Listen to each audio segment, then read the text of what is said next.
I was waiting. Hey, Adventure Girls! It's Senka here, creator of Adventure Girls and Why She Adventures, and I'm super excited to have an awesome lady on today's Why She Adventures conversation series.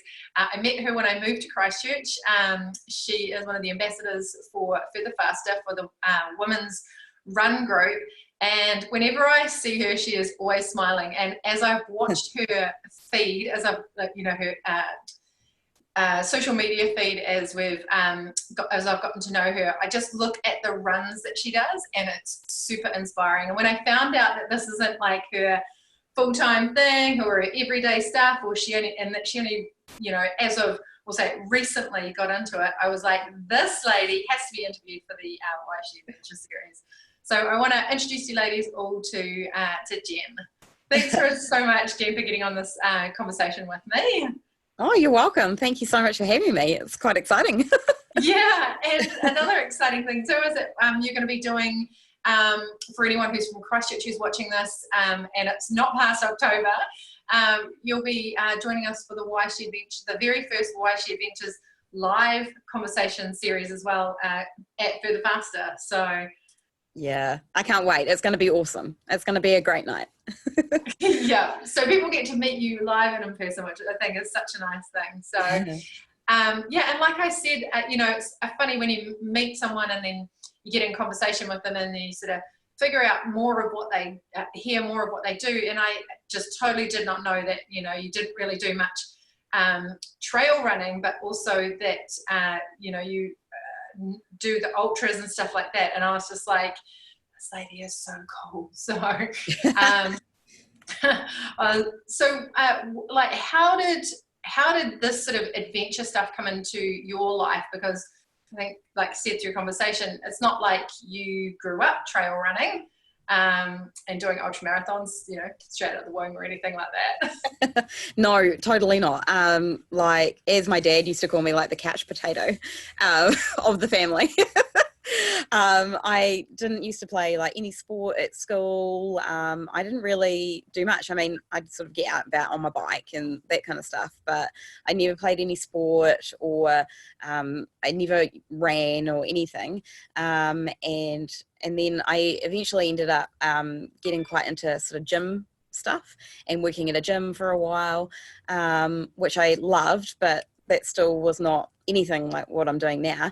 And then I started dating my partner Jacob, and he was getting into this trail running thing, and I was like, oh well, we were just starting out, so I wanted to spend time with him and all that kind of stuff. So I thought, oh well, I'll give it a go, and I was terrible. I couldn't even run a K. And I would just give up and go back to the car and have a good cry. And it was just terrible. But the more I sort of did it, the more I got into it, and the easier it became. And I then did like a 10K race, and it went really well. And then I did an 18K race, which was awful, and I hated it. And then I went from that and did a 50K because that's just what you do. It seems like everyone here in Christchurch just does ultras. Like, what's a 21? Let's just jump right up to the 50Ks, right? Yeah. So I don't know why. I think it was just a mixture of doing something that was really going to really challenge me, but also it was obviously the influence of my partner doing it, and I thought, I just want to hang out with him and I want to do this stuff with him, so we'll give it a go. And I actually ended up just falling in love with it. So it's just crazy. Isn't it funny, like how stuff like comes around that you actually totally fall in love with? I interviewed Laura Melross, and she runs the Fierce mountain bike brand. They're doing women's mountain bike clothing. And she got into it because her partner at the time was into mountain biking and he'd been at her about giving it a go and all of that, and then she finally did it, and she's like, I don't know why I resisted it for so long. Yeah. And she's just fallen in love with it. So I love how people end up into something, whether it's being introduced by partners, friends, or whatever it is, that there's so many ways to get into stuff and fall in love with it. How do you think having like your partner, like Jacob, be so into it? How did that, do you think that influenced you in terms of like getting more into it? I definitely think so. I think it also helped, like we joined a club and like a multi-sport club, and through that club we became really good friends with a group of other women, mostly all women, and became like amazing friends with them, and having that sort of little group of friends who just love to do the same kind of thing kept me interested, because I mean it is quite hard sometimes to keep yourself going and all that kind of stuff, but if you have other people to run with, not just a partner, but other people as well that you can have a good convo with, and you can get a lot of Ks done without really thinking about it. But it 100% helps having Jacob wanting to do the same sort of thing, and we race a lot together and train a lot together. So it definitely helps if you've got someone else to, I mean, it could be the same if you had a friend or something that you were training with, because then you've got someone to be accountable to. Yeah, I love that. That's really nice. It's because accountability can play such a big part in helping us move towards our goals. And it's not to say you can't do it by yourself or it's not achievable, but there's just something about either being held accountable to one person or a group of people that maybe makes you show up at the times that you think, I could just like stay in bed. Yeah. Oh, totally. And half the time, those are your best runs as well, where you just think, oh, I don't want to be out there today, but you've made a prior arrangement to meet someone, or Jacob's like, get out of bed. And then I'll end up having like the best run of the week, or you just see the best things while you're out there, or I don't know, something will happen and it's just, you're just so glad that you actually pushed yourself to go. Yeah. Well, what do you think that is? Like, why do you think like at those times where you're just like, I just want to sit on the couch and eat chips, or, you know, I just want to watch another series on Netflix. Like, what is it that makes that run that you go out and do that much more, you know, awesome? I don't know. I think, well, for me, sometimes, because I have sort of suffered a little bit from like anxiety and that kind of thing. And so sometimes I think I can think I don't want to do something, and then once I get out there and actually start doing it, it just actually makes me feel that much better. And because running is such like, it helps me, work things out in my head, and helps get, your endorphins going and makes you feel happier. So sometimes it is quite good to just get me out anyway, even though potentially I might not have felt like I wanted to be out there, but it is actually better for me to be out there anyway.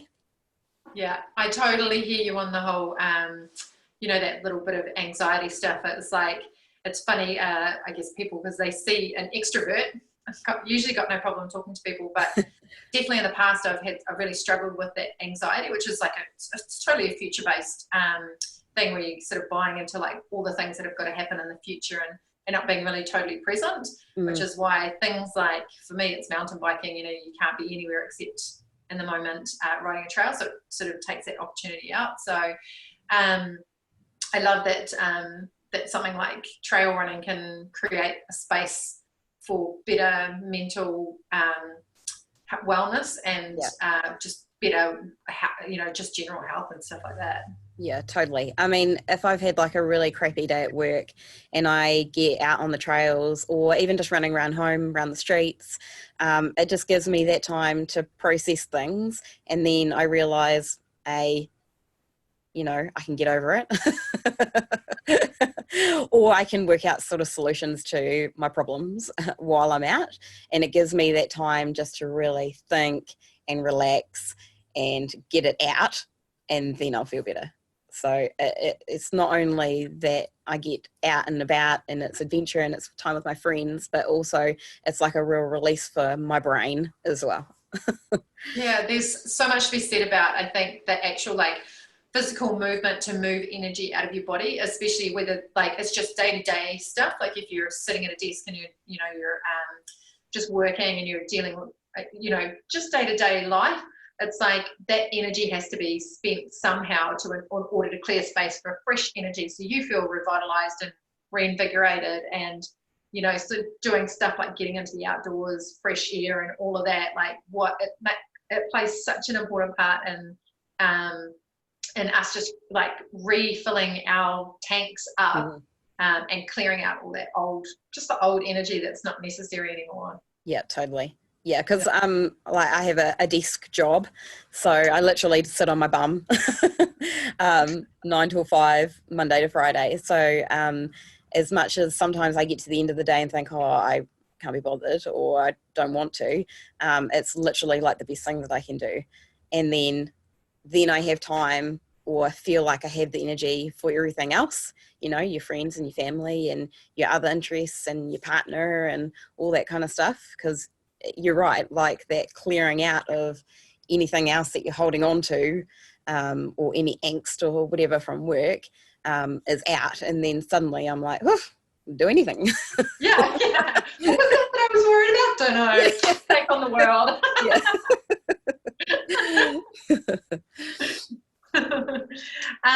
So how long ago did you actually get into trail running then? Just more out of curiosity. I think it's been years now. It's probably been maybe like 5 or 6 years. But it's been pretty mad. And so I think the last time that I might have seen you, you just done a 100 miler, what are they called? Is that it? Yep. I've got to get my lingo down packed. And you've been training for that, and some of your training involved getting up or running through the night. Do you want to tell us a bit about that? Because one, that's just freaking awesome and crazy and mental all at the same time. And I really want to commend you for that's just awesome, like to have that level of commitment to doing something. So do you want to tell us about like the race that you did and then like the training that you did leading up to that? Yeah, totally. So down south in Otago is a little town called Naseby, and every year they do a race there. So they have everything from 50, 100, 100k, 80k, 100 miler, and then they do a teams race as well, and it is around the water race in the forest there, so it's pretty fun, and yeah, it's amazing. And so I decided that I wanted to do the 100 miler, and my partner Jacob was going to do it with me, because I went and saw him do it last year, and he made it look really easy. So I thought, oh, this will be fun. Maybe I should give it a go. So how far is 100 miles then? So that is 160k. Yeah. And so you did this race. This is like all in one go. This is not broken up into days, like, stay overnight somewhere, get some sleep. This is 100 miles, start to finish. Yeah. Continuous. Cool. Yeah. So, yeah. So I knew it would probably take me, around sort of the 30-hour mark. 30. Yeah. Wow. Yeah. So hence the training, different kinds of training. So training through the night, because I knew that I was going to be racing through the night, but also that I was going to be racing very fatigued. And so part of our training, because I work full time, so it's not like I have an abundance of hours to just train whenever I want and to nap for that. So I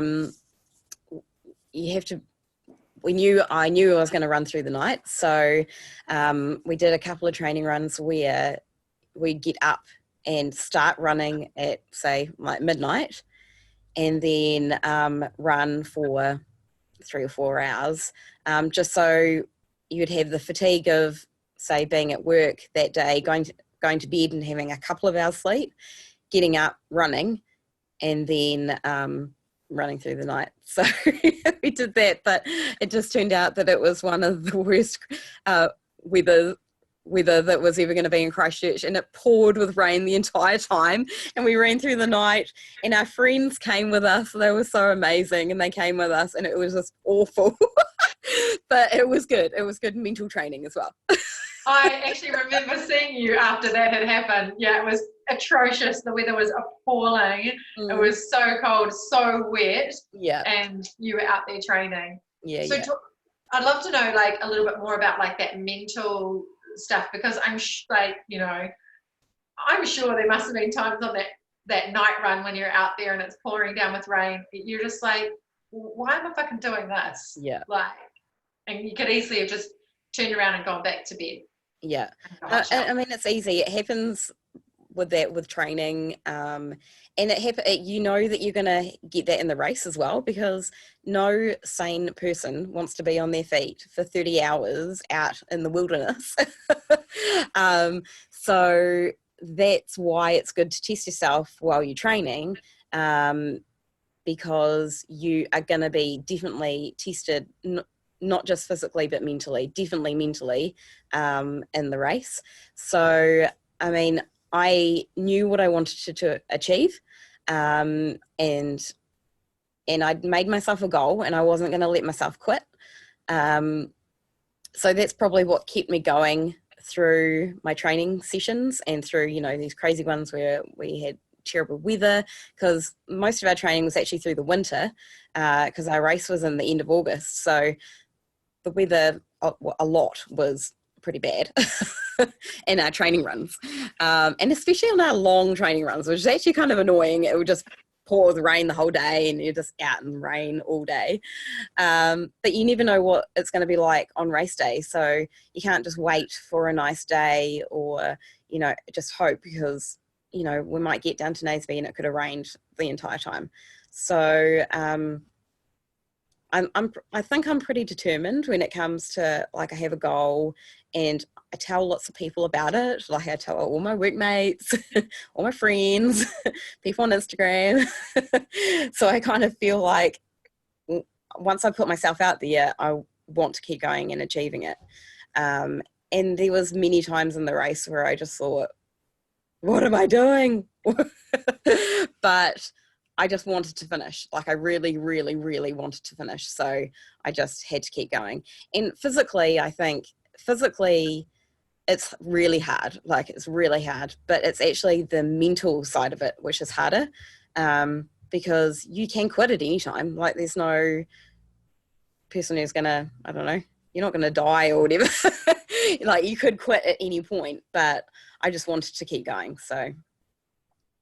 That's amazing. So what are some of the just still wrapping my head around, like, 30 hours running moving consistently. I assume during that time there's maybe some walking as well, or are you running, jogging, run the whole time, or? Lots of walking, especially through the night, just to try and keep a bit of energy for the next day, and just because it's just a bit easier and a bit safer, just to walk while it's dark, and all that kind of stuff as well. But yeah, it's a kind of, because it's quite a runnable course, so I knew that I was going to have to go slow, get slower, so that I wasn't going to completely bonk and only make it halfway through. So the first part, I think I probably went out a bit fast because I was a bit excited and thought, oh, this is really fun, really easy, and look at me, I'm doing it. yeah. So I really had to rein it back, and take it slow, make sure I was prepared for when it was going to get harder later. Yeah, that's amazing. So in the times that you were maybe, let's call it, really challenged, what are the things that pull you through at the times where you just you said, why the hell am I doing this? Whose idea was this? Yeah. What's the stuff that pulls you through those times when you're running? Because you must go to places in your head with conversation and all of that, or did Jacob run with you for all of it or some of it, or did you have other people with you? Yeah, we were really lucky. We had an amazing support system. So we had friends who came down and ran with us. They ended up doing 50K with us while we were there, like through the night and then through some of the next day. And my dad was there as well, and he stayed up the whole 30 hours and was there supporting us the whole time. He was just like the best. And my mum was there as well, and I had Jacob there, and we stuck together the whole time. So yeah, we're incredibly lucky. I mean, people do it by themselves, and I'm sure I probably could do it by myself, but it must be that much harder to keep yourself going, being out there by yourself. So I think having that company, having people to talk to. I mean, we went through long periods of time where there was just no talking. And it was just trudge. Pardon? Conserving energy. Yeah. Or just didn't have the will. But then it was really nice to then have friends and family there to come and just yarn and take my mind off it. And my mum came and did like 10K with us at one point, and she had a dog there, and it was really nice. Yeah. Wow, it just sounds like you make it sound like I want to go and do it, but I'll get my first 21K race out of the way first, and then we'll see if we want to get up to that ultra level. That sounds I'll amazing. come and do some with you. Okay, deal. You'll chug along with me. So yeah. I made a commitment to Lisa Tamati that I'd do a 21K race. So just got to pick one, and then she's going to help me do my first 21K. So I'm excited about that. No, I said to her, I'm shitting my pants now because, like, you said, once you put something out there, I'm one of those people that's like, well, I can't not do it now. Like, no matter how I can feel myself getting really nervous, like, God, I'll probably be the last person. What if I can't make it? What if I just can't, can't do it? What's the training going to be like? There's just so much unknown that it's, like that's the part that I can feel myself being really anxious and nervous about. And then I think about when I cross the line, is it going to be really awesome? So, so I'm super excited. So yes, I'll take you up on any of those run offers because I probably need that extra support and motivation. So, but yeah, it's, it's, and I guess this is the whole thing about what does adventure mean for everybody and anyone who's watching this is it's like, adventure is whatever you want to make it and at whatever level. So it's like if you haven't done anything and your first goal is to run 5Ks, like fucking 2 thumbs up, awesome. Like that I think is just as mentally challenging and physically challenging, even if you're shifting from doing 50Ks to 80Ks or something like that. It's just wherever you're stepping up in whatever you're doing, it's always going to present itself with some new challenges. So oh yeah, I mean totally. I mean it's only a few years ago that I couldn't even run 5K. So like I've been there and I totally get it. And I think that if anyone puts themselves out there for any kind of goal, to me, I just think that is so amazing. And I think another reason why I've got so into trail running is the community around trail running celebrates the people who are at the back of the crowd even more than they do the people who come first, second, and third. And the people that you get to meet and the way that they celebrate people and their achievements, I just find it literally just warms my heart. Like, and there's so many different ages and different sizes and different fitness levels, and everyone who just tries, even if you fail, it's just about trying it. And literally the last person who comes across the line is celebrated more than the person who runs it so fast that they barely are out there for 4 hours or whatever. I think if you're the last person out and you've been out there the longest, I mean, you've you've done more. You've done more than anyone else. So why shouldn't you be celebrated more? I love it. I love it. I get the feeling like the more I dip my toe into the trail running community, the more it feels like real similar to the mountain bike community, that it's just like everyone's out there for the same reason. They want to be out on the trails. Some people want to do that super fast, and some people just want to hang with mates and talk and stuff like that and shoot the breeze. But ultimately, everyone's out there to either ride or run a trail, and it's like that. That connection and that community is, like, for me, what keeps me bringing me back into the outdoors and gets me into adventure, because there's just something about people, no matter whether you meet them on the trail with a bike or a backpack or a pair of trail shoes. Like, for the most part, people are like, hey, they always give you a g'day when you wander past or something like that, and you can hear everyone chit-chatting amongst themselves, and there's just this like buzz about people who are out and about and doing stuff. Yeah, totally. Yeah. So what was it like crossing the finish line then on your first 100 miler? Well, the one that I just did was actually my second. Sorry, your second one? But let's talk about your first one as well. Oh God, my first one, that was so hard. Oh, we're definitely going to talk about that. So, okay, so let me ask this question then. How was finishing the first one versus the second one? And what was the main difference, like, between the races? Like, what, because it sounds like the first one was not awesome, as awesome as what you've already described the second one as. So yeah. I'd love to know. I think for the first one I did the 100 miler out at Northburn, which is in Cromwell, and it is a huge amount of climbing. So it's over 11,000 metres of climbing across the race. And I think I'd done, the training and everything, but I think that I probably wasn't as ready for how mentally hard it was going to be. And when I got to probably between 80 and 90 kilometres, I just really hit the wall and got very, very emotional and anxious about having to go out again to do the last 60k, because it was done in loops.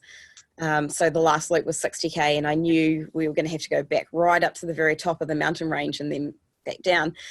And I just had like a panic attack, and I was crying. And I was like, I'm not going to do it. I'm going to get to 100k and we get back to the cars, and that's it. I just can't do it. There's no way I can do it. I can't do it. And we got down, and we had support people there, and they were like, well, you look all right. Maybe you should just, have something to eat, change your shoes, and then just start off and see how you go. And if you, you feel really bad, just come back, you'll be fine. Just because you start off doesn't mean you have to go and finish it. And I was like, no, I can't. And they were like, go on. I'm like, oh, all right, I'll give it a go. And then I was fine. And then I managed to finish it. But we were out for over 40 hours on that one. So it was crazy. It was so hard, like physically very, very hard, because when it wasn't up like this, it was down like this.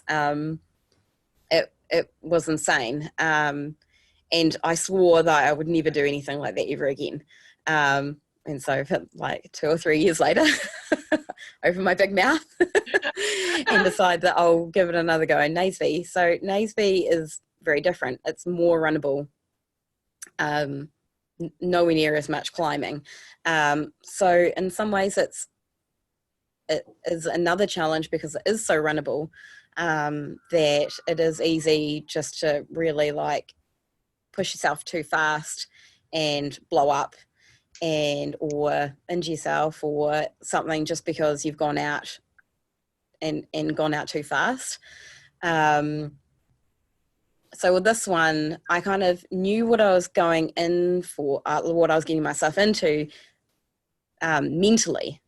So I kind of thought, well, the worst thing that's going to happen is I'm going to cry. like I did last time, you know.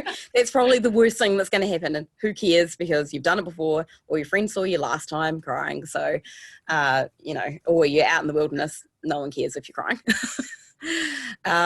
But this one, yes, it was hard, and mentally and physically it was hard, but I think because I'd done it before and I knew what I was getting myself into, I survived it so much better, and probably not being out for so long, so you're not as tired. I didn't cry at all, so I was pretty proud of myself. Oh my goodness, that just sounds like, you know, like two completely opposite, you know, races. Like, yeah, they really are. Yeah, totally. And I guess like if you were gonna recommend someone to do their first 100-miler, would you probably recommend the Naseby one over the Cromwell? Yeah, totally. Just because of the elevation. Because what did you say, 11,000 or 1,100? 11,000. I was like, when you said it, I was like, yeah, and then I was like, wait, did she say 11,000? Yeah, that's crazy. Like, holy shit, that is so much climbing. Like, yeah, it's just incredible. And this is why I love talking to women like you. It's like, you know, I don't want to just say everyday woman, as in I don't want to take away from just a huge commitment and resilience that you have, and be able to go out and do this stuff. But it's like, you know, at the end of the day, we are everyday women out there working, and then going and adding these bits of adventure and challenge into our lives. So, you know, the more we talk into this, the more I go, are actually really fucking awesome. So that's just incredible. What do you think some of the other key differences then were for you between doing your first 100-miler and then your second one?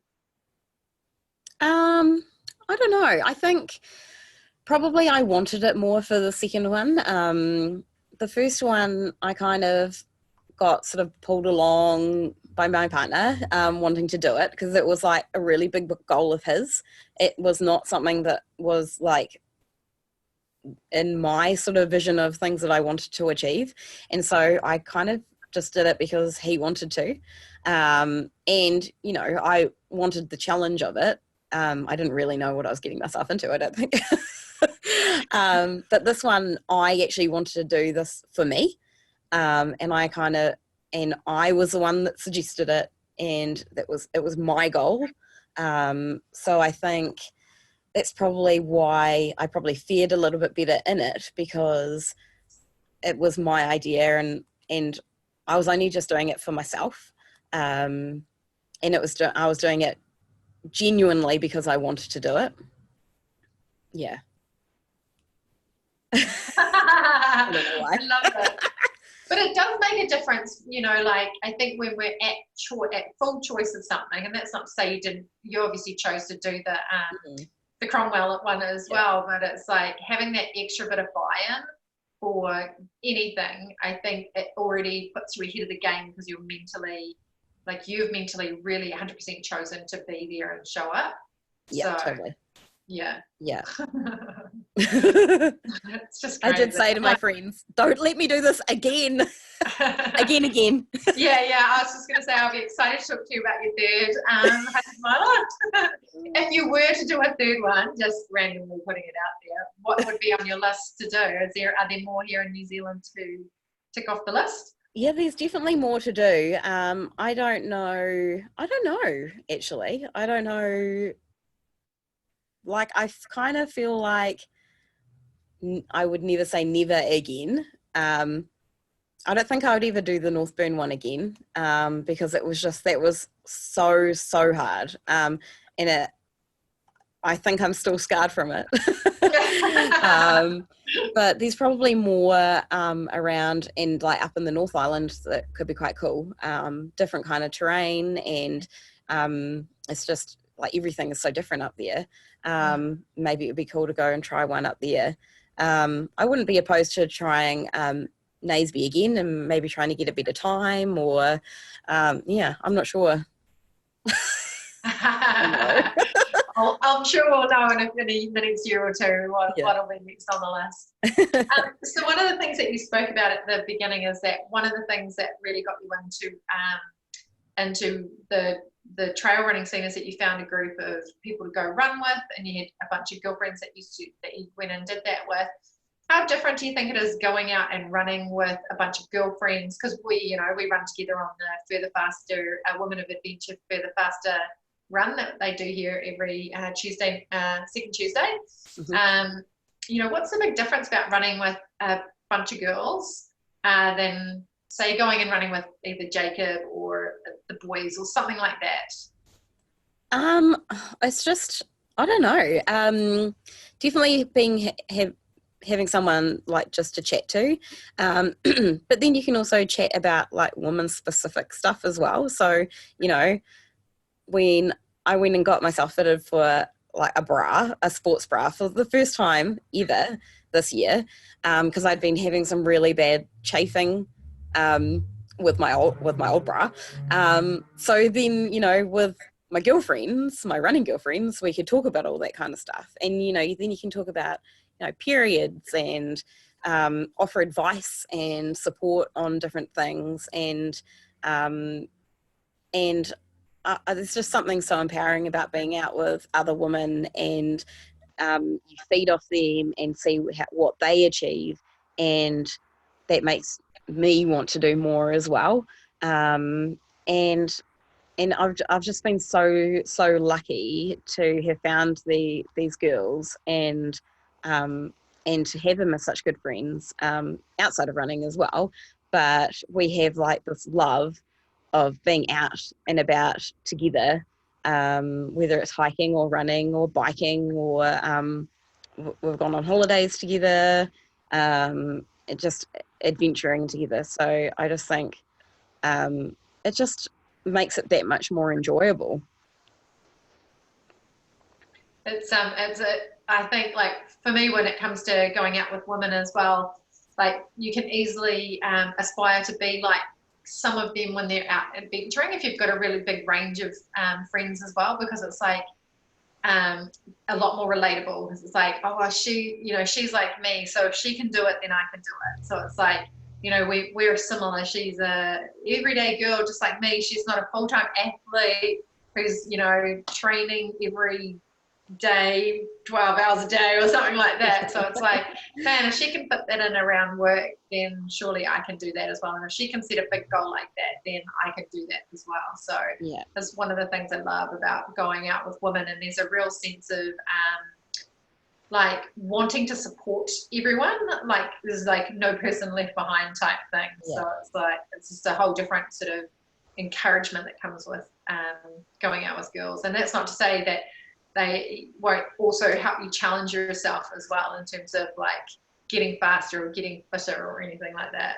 Yeah, totally. Like you're getting challenged, but it's not in an intimidating way.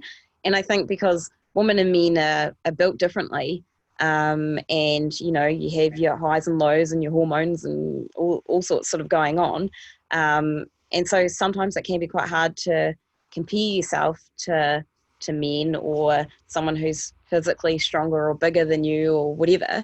And if you can see other women, I especially found it actually when I used to go to a mountain bike group, and like the guys were just like flung themselves off, hills or whatever, and made it look so easy. But there was a core sort of group of women, and I would see them going, like riding over something that I wouldn't normally. I think, wow, if she can do it, maybe I can do it as well.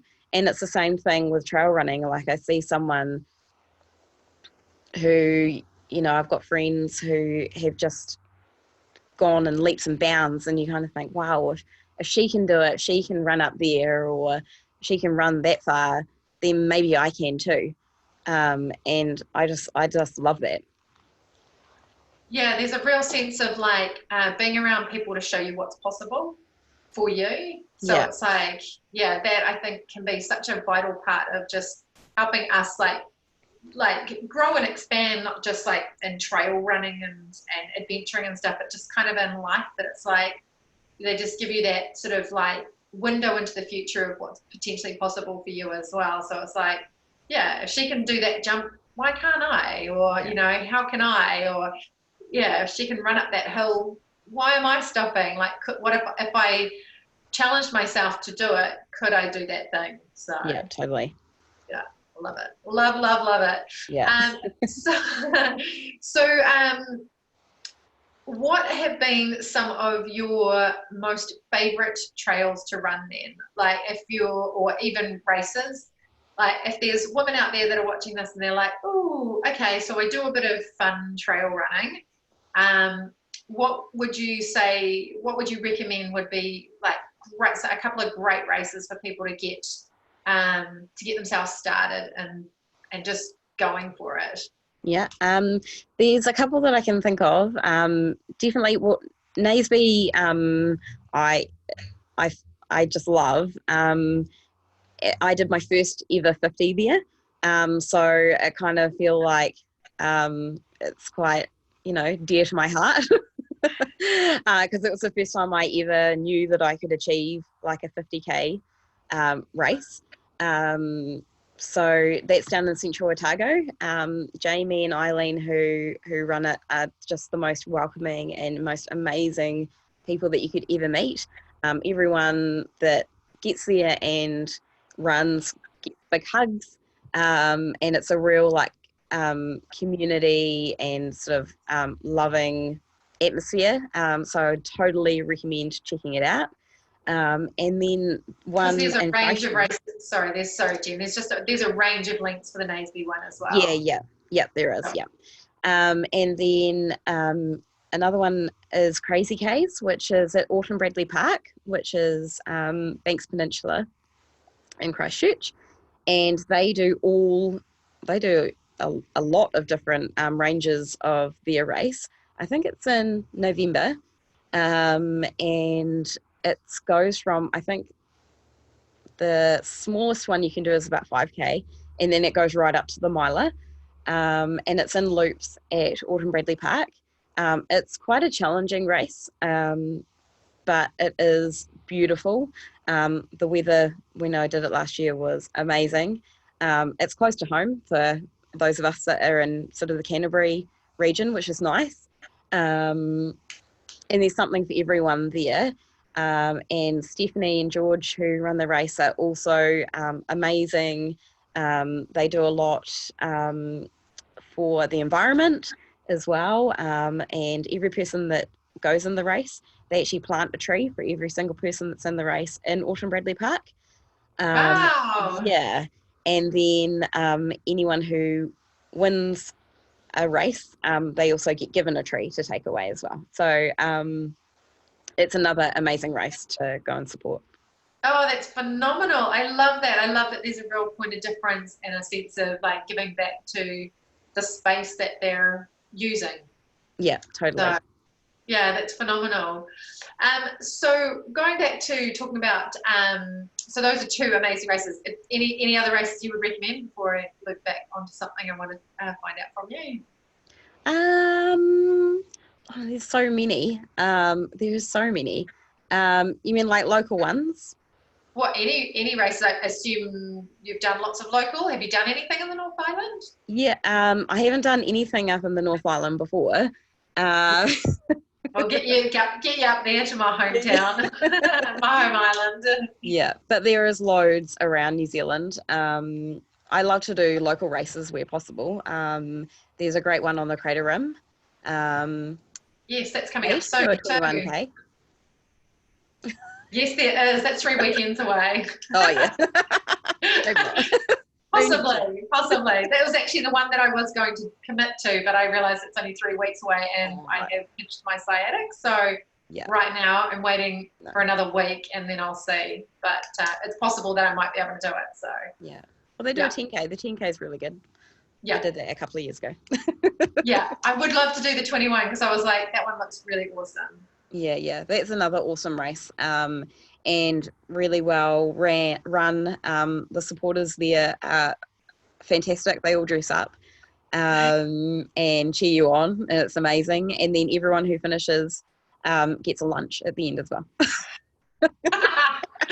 I love it. As long as there's food or beer or wine or something at the end, I will run for it. Yeah. But yeah, there is loads and loads of trail runs, and just trails as well. Like even if you're not racing, loads and loads of trails around New Zealand. So no matter where you are, there is something that is nearby. So you need to sort of get out and check it out, definitely. Yeah, it seems like in Christchurch, just like you could throw a stone and you've got a trail to run on. So Yeah, we're so lucky here. Like we've got the beach there, you've got the mountains and the hills, and there's just trails everywhere.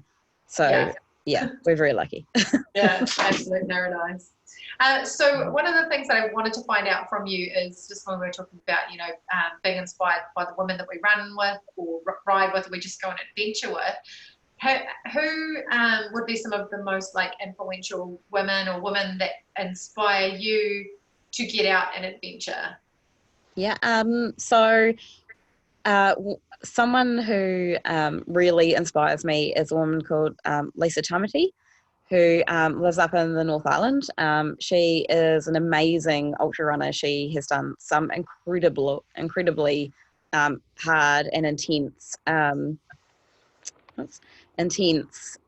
races, like in the desert and overseas, and all sorts of crazy events. And she's also been through some pretty tough stuff, like within her own life as well, and overcome so much.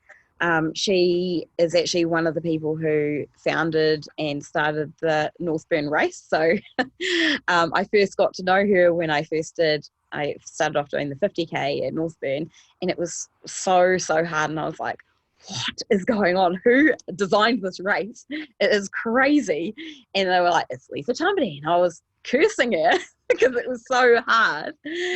But she was actually at the race, and she is just so inspirational. And again, she just seems to be one of those people that seems to be very down to earth, and just like an everyday woman, but she's achieved so many amazing things in her life as well. And I just think she's just like a superhero to me.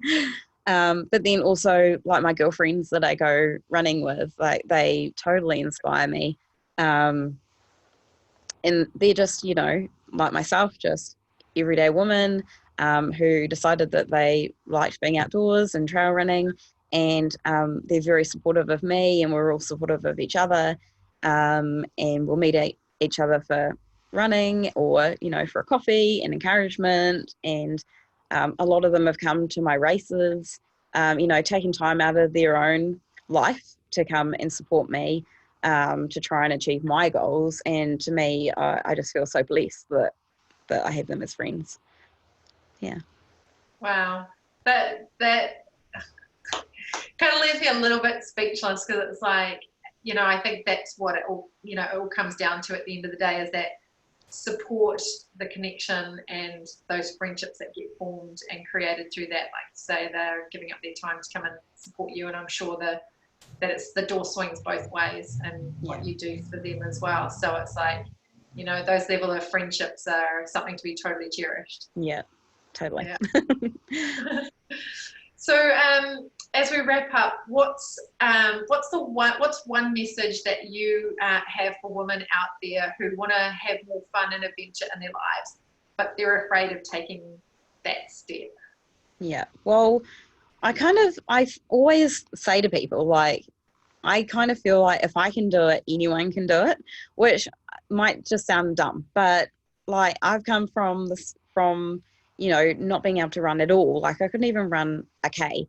And I think that if you want it, and if you kind of put yourself out there a bit, which to me is the scariest thing, is just trying things, because it's so easy just to go, oh, I can't do that, which is my default kind of setting in my brain. Is it's like, oh no, that's so hard. There's no way I could do that. I'm just not even going to try. So trail running has just pushed me out of my comfort zone completely. But it's made me into a much better person. because of that. So put yourself out there and just try, and whatever it is that your goal is, put it out there, and never be ashamed of it either. So if your goal is to run 1K without stopping, then that is your goal, and you go out there and achieve it. And then once you achieve it, bloody celebrate it, because it's not easy.